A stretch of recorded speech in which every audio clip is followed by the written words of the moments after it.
তোমরা কি জানো একটা বিপ্লব বদলে দিয়েছিল গোটা দুনিয়া? চলো ঘুরে যাই 1799 সালের ফ্রান্সে, যেখানে মানুষের রাগ আর ক্ষোভ বদলে দিয়েছিল পুরো ইতিহাস। সেই গল্পই আমরা শুনে নেব খুব অল্প সময়ে। 1799 সালের ফ্রান্স। সাধারণ মানুষ খেতে পাচ্ছে না, অথচ রাজা রানীর বিলাসিতার শেষ নেই। সেই সময় ফ্রান্সে রাজত্ব করছে বুর্বো রাজবংশের অত্যাচারী রাজা ষোড়শোলু এবং তার স্ত্রী মেরি আদোয়ানেত। দেশ ঋণে ডুবে যাচ্ছিল এবং সাধারণ মানুষ না খেতে পেয়ে মারা যাচ্ছিল। মানুষের রাগ দিনকে দিন বাড়তে থাকে।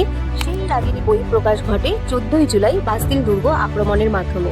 আর এই বাস্তিল দুর্গ শুধুমাত্র একটি কারাগার ছিল না, এটি ছিল স্বৈরাচারী রাজশক্তির প্রতীক।